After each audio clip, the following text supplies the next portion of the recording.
മീൻ കിട്ടിയ ഏ മീൻ കിട്ടിയ മീൻ കിട്ടുമല്ലോ ഇപ്പണ്ട് വന്നിരുന്നിട്ടല്ലേ ഉള്ളൂ ഞാന്. ഈ പായലിന്റെ മുകളിൽ കിട്ടാൻ നിങ്ങക്ക് മീൻ കിട്ടുമോ? ആക്കെ കിട്ടും, ഇവിടെ നല്ല മീനുള്ള സ്ഥലമാണ്. എനിക്കറിയില്ല അത്. അറിയാത്തതിന്റെ കേടാ. ഇജ്ജ് വേണമെങ്കിൽ ഒന്ന് കുറച്ച് നേരം പിടിച്ചു നോക്കിയാ. എനിക്ക് ഭ്രാന്തല്ലേ? എന്ത് ഞാൻ ഇവിടെ പിടിച്ചിട്ട് നിങ്ങൾ ഉച്ചയ്ക്ക് എങ്ങനെ ചോറിനോ? നിങ്ങളോ പണിക്കൂല്ലേ? ഞാനെങ്കിലും ഒന്ന് ചെയ്യട്ടെ. മീൻ പിടിക്കാൻ പോണവരൊക്കെ പ്രാന്തന്മാരാണല്ലേ? അങ്ങനെ ഞാൻ പറഞ്ഞു. അങ്ങനെ ഈ പറഞ്ഞ് എനിക്ക് എന്താ പ്രാന്താണല്ലോ ഇത് പിടിക്കാന്ന്. എത്ര എണ്ണം കിട്ടി? ഇപ്പൊ ഒന്നും കിട്ടിയിട്ടില്ല. കിട്ടിക്കോളും. ഈ ഇങ്ങനെ വന്നിട്ട് ഇങ്ങനെ കണ്ണുവെച്ച് നിന്ന് കഴിഞ്ഞാൽ തന്നെ ഒന്നും കിട്ടില്ല. അതാ വെള്ളത്തിൽ കിട്ടും. വെള്ളത്തിലല്ലേ മീൻ ഇത് പിന്നെ വെള്ളമല്ല, അത് പറ്റാ പിന്നെ എടുക്കണത് വെള്ളം തന്നെയാണ്. പായലിന്റെ മുകളിലാണ് ആ പായലിന്റെ ഇടയിൽ അവിടെ ഒരു ഹോള് കണ്ട, ആ ഹോളിന്റെ ഇടയിലാണ് മീൻ ഉണ്ടാവുക. അതാണ് കണ്ട ആ വട്ടത്തില്. മീൻ പിടിക്കാൻ അറിയില്ല, അത് അതിന് കൊടുക്കാനുള്ള എര മൈദയാണ്. ഇതൊക്കെ നിങ്ങക്ക് നന്നായിട്ട് അറിയാം. വീട്ടിലേക്കുള്ള എര മാത്രം ഇല്ല അതിന്റെ ഉള്ളില്. എന്താ വീട്ടിലേക്ക് ഇറക്കി കുറവ്?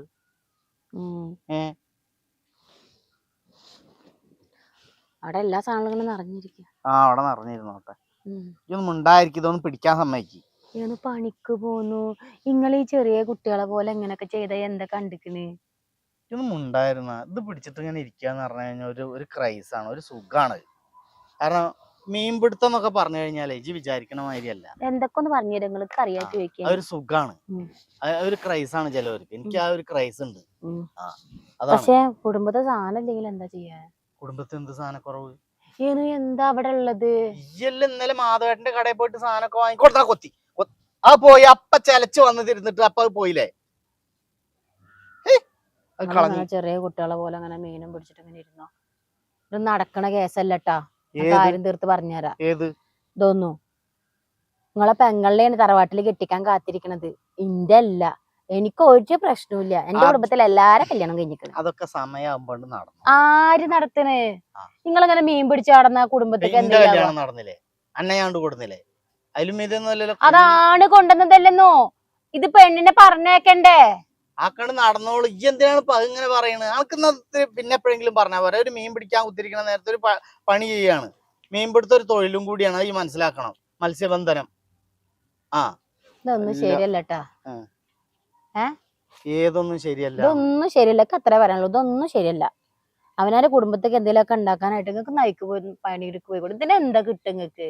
ഇതിന് മീൻ കിട്ടൂലേ? ആ മീൻ കിട്ടേണ്ട കാര്യം കറി ഉണ്ടാക്കി കൂടെ? ആ കറി മാത്രം വെച്ചാൽ മതി. അവർക്കുള്ള ചോറും സാധനങ്ങളൊക്കെ മേടിക്കണ്ടേ? നല്ല കുട്ടികൾ. നിങ്ങളൊന്ന് പണിക്ക് പോ. ആ രാഘവേട്ടന്റെ വീട്ടിലേക്ക് ഇന്നലെ നിങ്ങളെ പണിക്ക് വിളിച്ചു. നിങ്ങൾ എന്താ ചെല്ലാത്ത? ഒലിപ്പതും കൂടെ വിളിച്ചിട്ടുണ്ടായിരുന്നു. ഇത് പിടിച്ചിട്ട് ഇവിടെ അങ്ങനെ ഇരിക്കുമ്പോഴേ ഒരു സുഖമാണ്. ഞാൻ പിടിക്കാൻ നിങ്ങൾ ചെല്ലാ രാഘവേട്ടന്റെ വീട്ടിലേക്ക്. നമ്മളെ കയ്യിൽ കാശില്ലെങ്കിൽ ഭയങ്കര ബുദ്ധിമുട്ട് തന്നെ. ഐസാപ്പുകാർ വരും, ആ മറ്റോര് വരും, എല്ലാരും വരും. നിങ്ങൾ ഇങ്ങനെ വന്നിട്ട് ഇവിടെ പൈസ ഇല്ല എന്ന് പറഞ്ഞാൽ നാണക്കടല്ലേ? അപ്പുറം ഇപ്പുറമുള്ള ആൾക്കാരൊക്കെ പറച്ചിൽ തുടങ്ങി പ്രദീപിന്റെ കയ്യിൽ 10ന്റെ പൈസ ഇല്ലാന്ന്. എന്തിനാ വെറുതെ ഇങ്ങനെ നാട്ടിലെ കൊണ്ട് പറയുന്നത്? ഞാനിത് കണ്ടത് ഞാൻ ഒരു തിരക്കിടില്ല നിങ്ങളെ പറ്റി. നിങ്ങൾ കള്ളുടിക്ക്, സിഗരറ്റ് വലിക്ക്, മറ്റുള്ള കാര്യങ്ങളൊന്നും ഈ സുഖം കൊണ്ട് കുത്തിരുന്ന നമ്മുടെ വീട്ടിൽ ആരും നടക്കില്ല.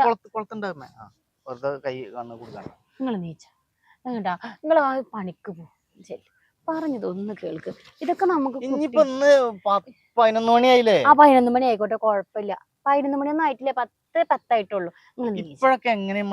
അവർക്ക് പണിക്ക് പോവാ. അവരിപ്പോഴും കൂടെ വിളിച്ചിട്ടുണ്ടായിരുന്നു ആ പ്രദീപിനോടൊന്ന് വരാൻ പറയും. നിങ്ങൾ ചെയ്താൽ എത്ര ശരിയാവുള്ളൂ?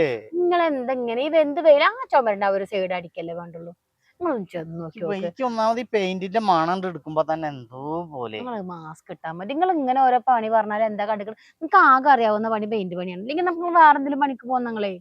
ഇപ്പൊ തൽക്കാലം നിങ്ങളൊന്ന് ചെല്ല്. അവനവന്റെ വീട്ടിലെ കാര്യങ്ങളൊക്കെ നടക്കുമല്ലോ. നിങ്ങൾ ഇങ്ങനെ ഓരോ ദിവസം ഞാനിപ്പോഴേ മീൻ പിടിക്കുന്നതിന് പകരേ 4 കൊക്കിനെ പിടിച്ചാലോ വിചാരിക്കുക. എന്നിട്ട് വേണം നിങ്ങളെ പോലീസ് പിടിച്ചോണ്ടാവാന്. അതുണ്ടല്ലേ? അത് വേണ്ട. നിങ്ങളിട്ട് വന്നാ അപ്പൊ മറന്നില്ലേ? ഞാൻ നീക്ക് വായ അങ്ങോട്ട് തിരിയേ. വായ അങ്ങോട്ട് പണിക്ക്. എന്താണ് എന്നിട്ട് ഇന്നത്തെ ദിവസം നാളെ മുതലാണ് പോവാ. നാളെ മുതൽ ഫ്രഷ് ആയിട്ടുണ്ട് പോക്ക് തുടങ്ങാം. ഇത് നിങ്ങൾ കഴിഞ്ഞ 2 കൊല്ലായിട്ട് എന്നോട് പറയുന്ന കാര്യം. ഇന്ന് ഞങ്ങളെ വിടില്ല. നിങ്ങൾ പണിക്ക് പോയപ്പോ ഞങ്ങളെ നിർബന്ധിക്കാണ്. കാരണം എനിക്കിന്റെ വീട്ടിലെ കാര്യങ്ങൾ നടക്കണ്ടേ? 2-3 മക്കൾ പണിക്കാ പോണത്. ആ ബാത്റൂമിന്റെ സൈഡുള്ളത്ര നിങ്ങളൊന്ന് പോയിട്ടൊന്ന് അടിച്ചു നോക്കി. നമുക്ക് ആ കാശ് 10-600 കിട്ടും. കുറച്ച് നേരത്തെ പണിയുള്ളൂ. നിങ്ങൾ എന്താ എല്ലാരും ആണുങ്ങളെ പോലെ ആവാത്തത്? ഓരോരുത്തർ ഗൾഫ് നാട്ടിലേക്കും അവിടേക്കും ഇവിടേക്കും മറ്റു വിദേശ രാജ്യങ്ങൾക്കും പോയിട്ട് എന്തോരം കഷ്ടപ്പെട്ടിട്ടാണ് അവരെ അമ്മനെ കാണില്ല, അച്ഛനെ കാണില്ല, മക്കളെ കാണില്ല. എന്തോരം കഷ്ടപ്പാടുണ്ട് പ്രവാസികൾക്ക്. നിങ്ങളെന്താ അപ്പൊ മനസ്സിലാകാത്തത്? ഞാനും അതേപോലെ നിങ്ങൾ കഷ്ടപ്പെടണം. പ്രവാസി ആവണ്ട. നിങ്ങളൊക്കെ ഇവിടുന്ന് ഞാൻ പറഞ്ഞേക്കാൻ കഷ്ടപ്പെടണം, അത് അനക്ക് കാണണം, എന്നിട്ട് അനക്ക് ഇങ്ങനെ രസിച്ചിരിക്കണം. അതാണ് ഇപ്പൊ നമ്മളെ എന്റെ മക്കളെ ആവശ്യം. നോക്കണ്ടേ? മക്കളെ നോക്കണതിന് ഇപ്പൊ എന്താ ഒരു കുഴപ്പമുള്ളത്? ആ കുട്ടിയുടെ ഫീസ് കൊടുത്തിട്ട് എത്രയായി നിങ്ങൾക്ക് അറിയാലോ മീനൂട്ടര? അതനക്ക് കൊടുക്കാറുന്നില്ല. അനക്ക് എവിടുന്ന് പൈസ എടുത്തിട്ട്? എവിടെ പൈസ? അതെങ്കിലും ഒന്ന് കൊടുക്കാൻ നിങ്ങൾ ഇന്ന് ആ ഉച്ച വരെയുള്ള പണി ഒന്ന് പോയിട്ടിരിക്കേ. ആ ടീച്ചേഴ്സിന്റെ മുമ്പിലൊക്കെ ഞാൻ ഇങ്ങനെ നാണം കെടുകയല്ലേ. നമ്മൾ പണിക്ക് പോവാതെ നമുക്ക് ഒരു കാര്യം നടക്കില്ല. ആരാ ഈ പണി കണ്ടെത്തിയത്? ടൗണിൽ ആ PK ടെക്സ്റ്റൈൽസിൽ നാളെ മുതൽ പണിക്ക് പോവാൻ ഞാൻ ആ ഓണം ബമ്പർ എടുത്തിണ്ടായിരുന്ന അതിനെ കടം വാങ്ങിയിട്ട് എടുത്താണ്. അത് അന്ന് അടിച്ചില്ല. പിന്നെ ഇപ്പൊ ഈ ക്രിസ്മസിന്റെ ബമ്പർ വന്ന് അതും എടുത്ത്, അതും അടിച്ചില്ല. അതൊക്കെ അടിച്ചിട്ടുണ്ടെങ്കിൽ അന്നത്തോട് കൂടിയിട്ട് ഞാൻ പണിക്ക് വെക്കാണ്ട് നിർത്തും. അത് വരെ നിങ്ങളൊന്ന് പണിക്ക് പോവാം, ബമ്പർ ബമ്പർ അടിക്കുന്നത് വരെ. ഇനി ബമ്പറിന് ഇനി കുറെ ദിവസം കഴിയണം. ഇതിപ്പോ ഇനി അടുത്ത ഓണം ബമ്പർ അല്ല വിഷു ബമ്പർ. നിങ്ങൾ തൽക്കാലം ഇപ്പൊ ഒന്ന് ആ പണിക്കൊന്ന് പോവുക. ഞങ്ങളോട് നല്ല രീതിയിലാണ് ഈ പറഞ്ഞത്. നിങ്ങൾ ഇങ്ങനെ ആണെങ്കിൽ തീരെ ശരിയാവില്ല കേട്ടോ. ഞാൻ എന്റെ പാട്ടയ്ക്ക് ഒരു പോക്കാ പോവും. അതിലേക്ക് നിങ്ങൾ എത്തിക്കരുത്. ഇപ്പൊ പറഞ്ഞ സത്യം? ആ സത്യ. നിർജി വീട്ടിൽ പോയിട്ട് എന്താ കേട്ടോ? ഞാൻ പിന്നെ അങ്ങോട്ട് വരില്ല. മക്കളെ നോക്കിക്കോ. ഇടങ്ങാൻ വേണ്ടിട്ട് എന്നെ കൊണ്ട് വല്ലാത്ത ഇടങ്ങാറായാലും. അതെ അതെ. ഞാൻ ഇപ്പൊ എന്താ വേണ്ടത്? എന്താ പണിക്ക് പോ.